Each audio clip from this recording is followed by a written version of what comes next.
Trunks. Trunks, trunks, trunks. Então, o controle da circulação e o controle do coração é feito por o nodo sinoatrial. O que vai ser o nodo sinoatrial? Ele vai ser um conjunto de neurônios. Então, esse controle não é químico, mas sim nervoso, porque vai existir em uma regiãozinha do meu coração um monte de neurônios que vão fazer o quê? Vocês podem virar para mim e falar, professor, eu lembro um negocinho lá do sistema nervoso, que o impulso nervoso, ele nada mais é do que um impulso elétrico, não é? Exatamente. Então, já que no coração eu vou ter esse amontoado de neurônios, o que esses neurônios vão ficar fazendo? Impulsos nervosos. Impulsos nervosos nada mais são do que impulsos elétricos. Então, esse nodo sinoatrial, ele vai fazer o quê? Ele vai coordenar o meu coração literalmente na base do tato, ou melhor, na base do choque. Ele vai ficar a todo momento dando choquezinho no meu coração. Então, o nodo sinoatrial, cada vez que ele dá um choque no coração, o coração faz um movimento. Então, ele vai ficar falando, ó, bate, bate, bate, bate, bate, a vida inteira. Esse meu nodo sinoatrial é o que vai coordenar a movimentação do coração. Esse excesso de neurônios, esse monte de neurônios, eles vão ficar todo momento da minha vida cutucando o meu coração. Cada vez que eles cutucam o meu coração vai lá e faz um movimento. Ah, senhor, não tem química envolvida? Não tem hormônio? Não tem hormônio. É tudo graças a um estímulo nervoso. E aí a gente pode até virar e ter uma discussão um pouco mais profunda, que, porra, que bom que é assim. Que bom que é assim. Que bom que não depende de neurônios. Que bom que não depende de hormônios. Por quê? Hormônios são produzidos por glândulas do meu corpo. Pode ser que eu tenha um problema de produção desse hormônio. Pega a glicose, por exemplo, a insulina. Quem carrega a glicose pelo meu corpo é um hormônio que chama insulina, que o meu pâncreas produz. A pessoa, na hora que tem uma falha na produção da insulina, o que acontece? Ela tem diabetes. Ela para de produzir o hormônio e aí ela não consegue tirar a glicose do sangue. Imagina se toda essa minha circulação, se o meu coração todo fosse controlado por um hormônio e eu simplesmente parasse de produzir esse hormônio. Fudeu, né? Então, olha que louco. Que bom que não é um controle hormonal. Que bom que é um controle nervoso. Que bom que é um controle elétrico. Porque assim, a chance de acontecer um problema é muito menor. Ah, senhor, então não acontecem problemas? Acontece. A gente vai falar sobre eles daqui a pouquinho. Eu posso ter algum defeito nesse nodo sinoatrial e um defeito no nodo sinoatrial, ele vai gerar uma arritmia cardíaca. Tá? Segurem aí um minutinho que a gente já comenta sobre. Além do nodo sinoatrial, ele vai ser associado com umas fibrazinhas que chamam fibras de Purkinje. Tá? Eu vou mostrar para vocês isso. Não é um nome que vocês precisem guardar, tá? Não se preocupem, eu só estou colocando para ficar completo. Mas essas fibras, elas vão fazer o quê? Elas vão dissipar esse impulso nervoso. Por quê? O nodo sinoatrial, ele vai ser um aglomerado de neurônios em um local do coração, não no coração inteiro. Eu não vou ter o meu coração cercado por uma camada neuronal. Não. Eu vou ter num ponto do coração todos esses neurônios. E aí, esses neurônios vão ramificar essas fibras para poder chegar no coração inteiro. Daqui a pouquinho a gente vai ter a imagem. Calma aí. Dessa forma, eu posso dizer que o meu nodo sinoatrial, ele é um marca-passo natural. Alguém aqui, ou melhor, quase todo mundo já ouviu falar desse termo marca-passo. O marca-passo, ele é o quê? Ele é um mecanismozinho que a pessoa coloca no peito, que a única função dele é fazer o quê? Dar choque no coração. É fazer o coração da pessoa bater. Por que faz a pessoa bater? Muito provavelmente porque ela teve um defeito no nodo sinoatrial. Então, enquanto a pessoa não precisa colocar o marca-passo, nós temos o nosso próprio marca-passo. Se em algum momento eu tiver uma alteração no meu nódo sinoatrial, eu vou lá e utilizo ali o mecanismo que a medicina desenvolveu. Mas a gente nasce com marca-passo, tá? A gente nasce com alguma coisa que fica falando pro meu coração. Pô, bate aí, viu? Bate de novo. Ó, você não pode esquecer de bater. Bate, bate, bate. Tá? Esse é o controle que vai acontecer nesse meu músculo tão importante. Agora, tirando um pouquinho da teoria e mostrando mais ou menos para vocês, lógico, não vai dar para a gente mostrar um nódo sinoatrial do coração verdadeiro, com os fibras de Purkinje e tudo mais. Mas o nódo sinoatrial é mais ou menos isso daqui, ó. Ele fica no meu átrio direito. Então, lá na cabecinha do meu átrio direito, eu vou ter esse monte de neurônios aqui, ó. Todos esses neurônios aglomerados na porção de cima do meu átrio direito. E percebam, a aglomeração de neurônios está aqui, mas ó, eles estão conseguindo se ramificar e estão pegando a área inteira do músculo. Essas ramificações aqui são as fibras de Purkinje. Então eu vou ter a criação do impulso nervoso aqui, e eu vou transmitir esse impulso nervoso para o músculo inteiro. Ó, esse impulso nervoso está chegando onde? Nessa outra camada, que é o meu átrio esquerdo. Esse meu impulso nervoso está chegando onde? Está chegando nessa camada, que é o ventrículo esquerdo. Está chegando aqui no ventrículo direito. Então, esse meu nódo sinoatrial, ele se ramifica para conseguir abranger o órgão inteiro. Mas ele fica numa porção específica. Tá, então, aqui na pontinha eu tenho o meu marca-passo. É daqui que vai sair a informação para o coração? Bate. Quando ele lança a informação do seguinte, diástole, o que acontece? É um impulso nervoso que contrai as partes de cima. Na hora que ele lança, logo em sequência, um outro impulso bate de novo, é o quê? É o movimento de sístole para os ventrículos se contrair. E aí mandar o sangue embora do coração. Tá? Então, sempre que o meu coração está cheio, ele manda 2 choquinhos. No primeiro choquinho, eu espremo o átrio e jogo para o ventrículo. No segundo choquinho, eu espremo o ventrículo e jogo para fora. Por isso que faz tudo, tudo, tudo. Tá? Cada tu, além de ser um mecanismo, é um choque que o meu coração recebe. Um choque libera o primeiro mecanismo, manda o sangue do átrio para o ventrículo. O outro choque libera o segundo mecanismo, joga o sangue do ventrículo para fora. Tá? Aí a gente tem, então, todo o controle desse meu músculo. Como eu falei, 100% fora de hormônios, 100% baseada em estímulo nervoso, 100% baseada em eletricidade. Então, aquela eletricidade que a gente vê lá na física e fala, meu Deus, que negócio do caramba, onde que vai me fazer diferença eu saber o circuito elétrico de uma casa? Pode não fazer diferença você saber o circuito elétrico de uma casa, mas o mesmo princípio do circuito elétrico da casa a gente aplica no nosso corpo. O nódo sinoatrial nada mais é do que o quê? Um mini gerador elétrico que eu tenho no coração, que vai gerar uma correntezinha e fazer o meu coração bater. Tá? Então, gente, ciências da natureza. A gente vê as coisas, independente de ser física, química e biologia, nós conseguimos fazer uma ligação entre tudo isso. Aqui a eletricidade que vocês veem com o Vitor é a mesma coisa.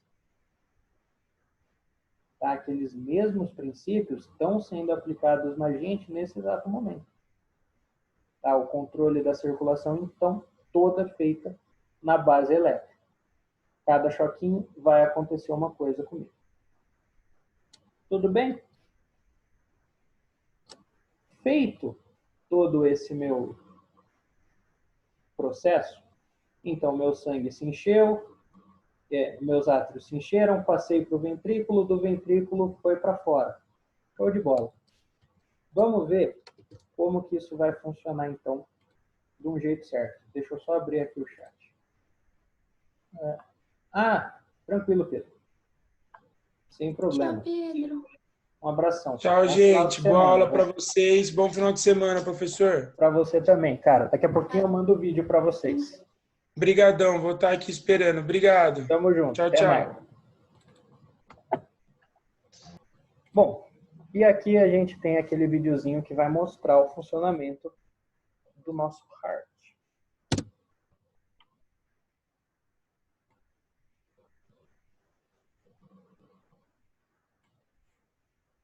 Ó, vai falar sobre os dois lados do coração e sobre os vasos. Eu vou ter todos os vasos em todas as regiões. Melhor de tudo, peraí. Deixa eu botar. Verem uma explicação que não é minha.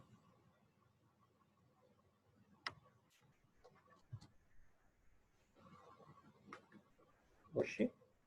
Calma aí que tá mudo. About 100,000 times in one day in your chest. Your heart is divided into the right and left side. The division protects oxygen-rich blood from mixing with oxygen-poor blood.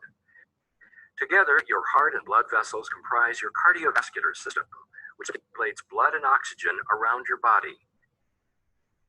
In fact, your heart pumps about 5 quarts of blood every minute, and it beats about 100,000 times in one day. That's about 35 million times in a year. Oxygen-poor blood, blue blood, returns to the heart after circulating through your body. Sangue rico em gás carbônico chega na parte direita do coração, vinda da onde? Do corpo. Então tá de acordo com o que a gente falou. The right side of the heart, composed of the right atrium and ventricle, collects and pumps the blood to the lungs through the pulmonary arteries. The lungs. Parte direita do coração, qual que é o sentido? Corpo, pulmão. Então, olha o que ele falou. O que está do meu lado direito, na hora que for bombeado, vai para onde? Vai para o meu pulmão. Isso é o quê? Pequena circulação. Refresh the blood with a new supply of oxygen, making it turn red. Oxygen-rich blood, red blood. Fiz a troca no meu pulmão, peguei o oxigênio, mandei agora para onde? Mandei para o lado esquerdo. Lado esquerdo, sangue oxigenado. Então, o sentido do lado esquerdo, recebe do pulmão, vai mandar para onde? Then enters the left side of the heart, composed of the left atrium and ventricle, and is pumped through the aorta to the body to supply tissues with oxygen. 4 valves within your heart keep your blood moving the right way. The tricuspid, mitral, pulmonary, and aortic valves work like gates on a fence. They open only one way and only when... Quando uma está aberta, a outra está fechada. Para quê? Para forçar o meu sangue aí no caminho certo. Se as duas estivessem abertas, ia ficar uma zona. Pushed on. Each valve opens and closes once per heartbeat, or about once every second. A beating heart contracts and relaxes. Contraction is called systole. Sístole. O que aconteceu? Ó, eu diminuí o meu ventrículo e quais as válvulas estão abertas? As das artérias. Por quê? Sístole, contrai o ventrículo, faço esse meu sangue sair do coração. And relaxing is called... Diástole, o que eu fiz? Ó, o meu ventrículo maior do que o normal e os meus átrios, o que aconteceu com eles? Diminuíram um pouquinho, abri a válvula dos átrios, para quê? Para esse sangue cair. Diastole. During systole, your ventricles contract, forcing blood into the vessels going to your lungs and body, much like ketchup being forced out of a squeeze bottle. The right ventricle contracts a little bit before the left ventricle does. Your ventricles then relax during diastole and are filled with blood coming from the upper chambers, the left and right atria. Then the cycle starts over again.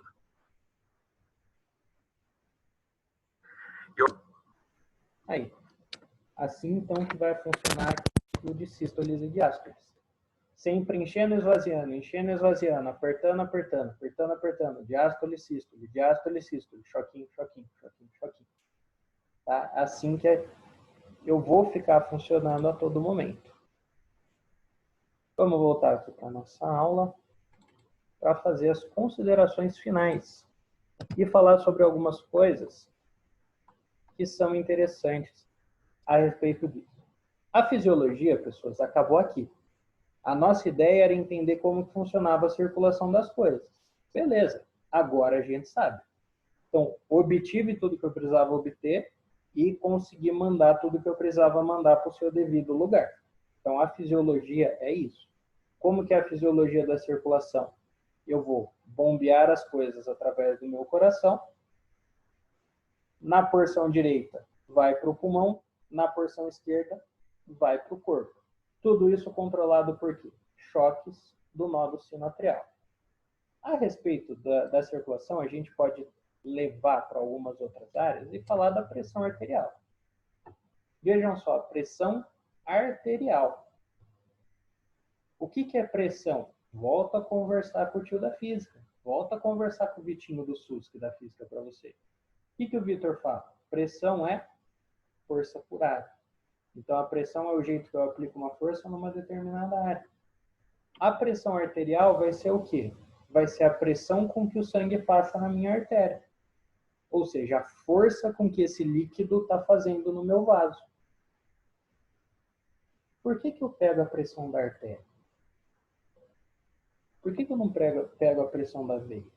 Por que a pressão da minha veia eu deixo quieto? Nem importa direito com a pressão da veia. Porque é a artéria que transporta o oxigênio. Ela que distribui. Tipo, é de onde sai, não é? Não somente. Eu tenho artéria com gás carbônico. A artéria que sai do lado direito. Por que eu não me importo com a pressão da veia?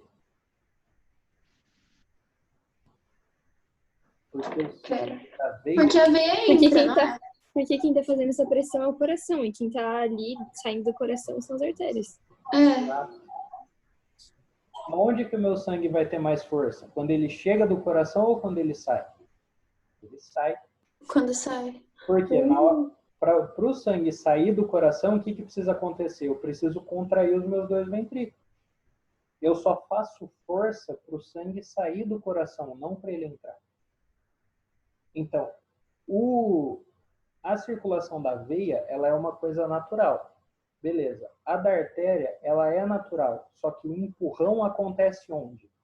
Do ventrículo para a artéria. Então, vai ser na artéria que esse meu sangue vai estar fazendo força. Por quê? Porque ele recebeu força no ventrículo. Beleza, eu tenho duas pressões arteriais. Eu vou ter a minha pressão máxima. Pressão máxima, ó, ela vai acontecer na sístole. A sístole não é justamente quando eu aperto o ventrículo? Exato. Então, quando eu aperto o ventrículo, o sangue que está naquele ventrículo recebeu o quê? Recebeu um turbo. Ele ganhou um turbo e chegou na artéria. Então, a minha pressão máxima é justamente essa pressão do sangue quando ele acaba de chegar no vaso arterial. Máxima por quê? Porque ele acabou de receber a força. E a mínima, ó, é a minha pressão da diástole.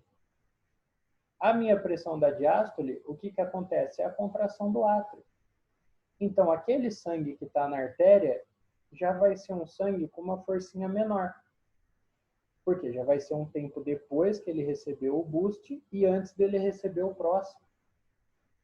A minha pressão máxima, a tendência é que ela fique em torno de 120 milímetros de mercúrio.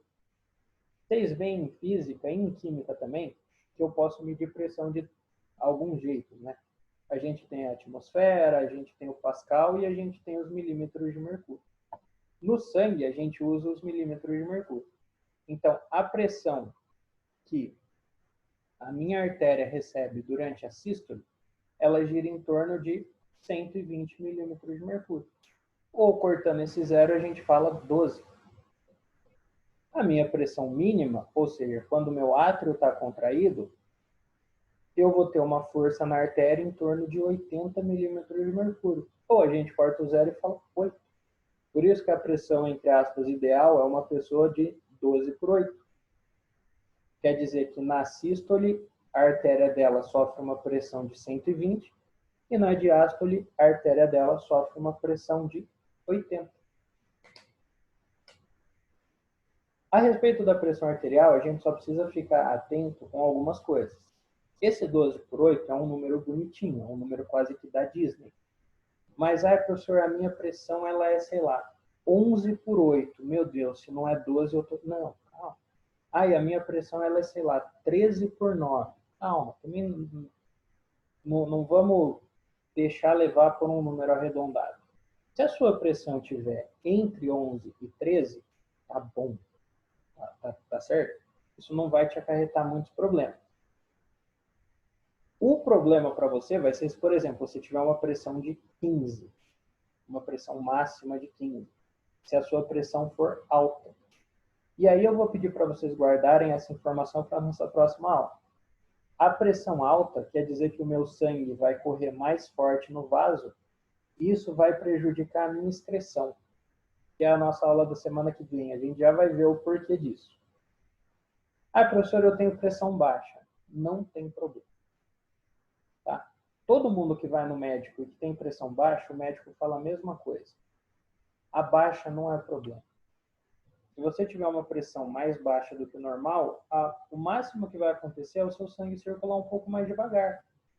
Só que isso não vai te trazer prejuízo nenhum. Isso não é, ai meu Deus, é um risco de vida.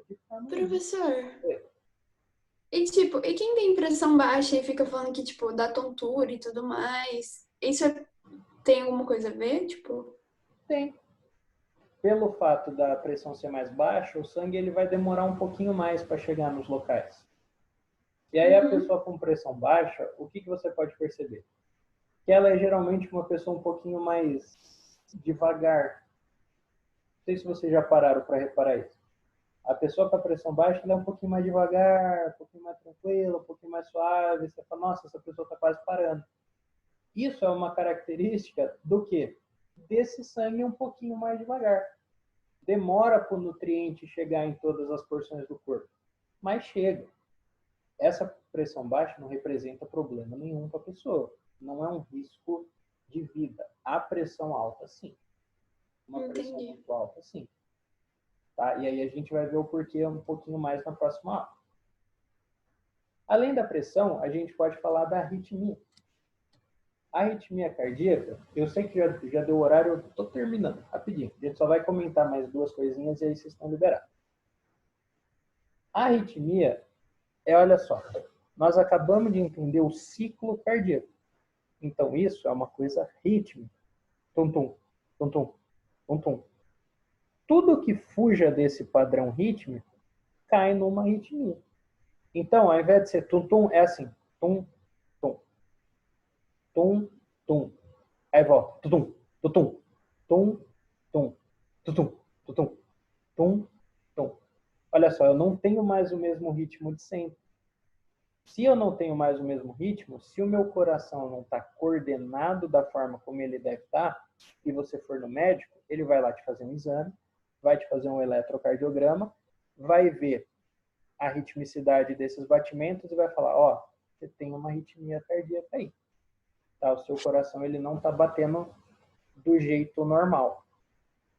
Essa arritmia pode ser uma arritmia recorrente, né? A pessoa pode ter, de fato, uma arritmia crônica, que aí é um problema naquele nódulozinho sinoatrial, ou pode ser uma arritmia adquirida, né? Chegou um momento, essa pessoa sofreu alguma coisa e o coração dela, ele meio que deu uma desreguladinha. Como que eu vejo, como que eu percebo uma arritmia em mim? Você vai ter uma vibraçãozinha ou uma dor leve no peito. Toma cuidado, leve, tá? Não vai achar que a dor do infarto é a dor da arritmia. Tá? Então, um incômodo constante no peito pode indicar uma arritmia para você. E a vibração é um negócio até meio difícil da gente falar, né? Não é como se, o meu celular vibrando no meu peito. Não, mas você percebe algo diferente. Isso varia muito de pessoa para pessoa. Tá? E esses sintomas, eles também são meio confusos, porque hoje em dia a gente tem a ansiedade, né? E a ansiedade, muitas vezes, ela se manifesta desse jeito. Eu falo para vocês porque eu tenho ansiedade pra caralho. Eu tomo remédio para ansiedade. E os meus sintomas de ansiedade foram justamente esses. Vibração no peito e dor no peito. E aí Menina, agora tudo que falava eu vou ficar, será que? Deixa eu ver. Não, então. E aí eu falei, caramba, cara. Eu tive uma arritmia cardíaca muito forte um dia, e a partir daí eu desenvolvi ansiedade por causa disso. Só que eu fiz os exames, o meu coração é normal. Só que, ó, a ansiedade ela vai se manifestar em mim de um jeito diferente. A gente só precisa ter uma atenção a mais a respeito disso. Como que você trata a arritmia? Medicação. Se for um caso muito extremo, você vai lá e coloca o marca-passo. Tá? Quando você chega numa arritmia, que o seu nódo sinoatrial está inoperante, você coloca o marca-passo na região do peito e aí você meio que aposenta o seu nódo. Agora, todo o impulso elétrico que o seu coração precisa vem do marca-passo. Tá? Seu nódo ele não vai fazer diferença mais nenhuma. E nós podemos ter, em último caso, o problema maior de todos, que é o infarto. Né? A pessoa que vai lá e tem um infarto do miocárdio. O infarto do miocárdio é o seguinte. Cara, eu estou falando de um músculo. Então, assim, o coração, ele precisa fazer tudo circular, só que ele também precisa pegar bastante coisa. Tá? Porque ele é um músculo que não para. Se eu deito, os músculos da minha perna, por exemplo, eles param de gastar energia. Ou o gasto energético deles vai no mínimo. O gasto dos meus músculos do braço também, se eu estou deitado, vai no mínimo. O meu coração nunca está no gasto mínimo. Então, ele vai fazer essa circulação de tudo, só que ele precisa pegar uma porção boa para ele. Ele também precisa de oxigênio e nutrientes. Se em algum momento acontece alguma coisa que o meu coração para de receber o oxigênio e os nutrientes que ele precisa, a pessoa infarta. Por quê? O músculo não vai mais conseguir produzir energia do jeito que ele precisa. Se ele não consegue mais produzir energia do jeito que ele precisa, ele não vai mais se movimentar do jeito que ele precisa. E aí ele vai parar. Aí a pessoa entra no estado de infarto do miocárdio. Tá? É porque a alimentação do coração não está mais dando conta. Isso pode se dar devido a algumas coisas. Tá? A gente precisa também ficar atento com vários indícios de que um infarto pode estar vindo. A pessoa que tem uma alimentação ruim, vive à base de gordura, e aí o que acontece? A gordura entope vaso. Se a gordura entupe um vaso do meu braço, não tem tanto problema assim, mas e se essa gordura entope um vaso do coração? Pode ser um problema genético, né, uma má formação nos vasos mesmo, que por um tempo até consegue fazer o papel, só que aí chega um momento que já não dá mais. Então, o infarto também pode ser uma coisa crônica ou uma coisa adquirida. Ok? Como que você trata? Você pode fazer um procedimento cirúrgico, pode fazer um transplante de coração, você pode fazer o método do bypass, que é como se fosse uma cirurgia, só que uma cirurgia um pouquinho mais moderna, aquela cirurgia com lasers e tudo mais. E a mudança de hábitos, independente de você fazer a cirurgia ou não, ela vai ser necessária, né? Porque se a pessoa ela já tem um metabolismo que favorece a formação de gordura, ela vai ter que tomar mais cuidado, não é? Se ela não consegue metabolizar a gordura direito, ela vai deixar a gordura no organismo. Se essa gordura cai num vaso fininho, ela entope o vaso de uma vez. Tá? Então, tudo isso precisa se fazer todo um esquema de pessoa para pessoa. Você fala, nossa, mas a pessoa ela era tão saudável e teve um infarto. Sim, ninguém está livre. O coração ele pode sofrer disso também. Mas aquela pessoa que não liga para a alimentação, que não liga para a saúde, que não faz nada, pô, aí a chance dela é um pouco maior. Né? Um pouquinho maior, sim. Tranquilo? Essas eram as considerações. Agora, na semana que vem, a gente fala mais sobre o sangue. Tá? Para terminar, o outro componente importante disso tudo. Tá? Porque o que vai passar, o que vai entrar e o que vai sair do meu coração é o sangue. Então, a gente vai ver o que vai estar lá no meio. Vai ter água, vai ter célula, vai ter um monte de coisa. A gente vai comentar sobre um Noia que achava que o sangue e a água do mar era a mesma coisa. Um tal de Tom, ouviu falar. Retardado completo. E o pior é que o que ele falou, você vira e fala, nossa, faz sentido. Ele dizia o seguinte, conforme os organismos foram evoluindo e eles foram saindo da água, eles sentiram a necessidade de fazer o quê? Levar a água para dentro do corpo. Os organismos muito simples, todos viviam no mar, então a água estava em volta. Conforme eu deixei de ter a água como meu meio, eu precisei levar ela de fora para dentro do corpo. E aí, para ele, o plasma sanguíneo nada mais é do que água do mar. A gente vai comentar sobre isso na semana que vem. Beleza?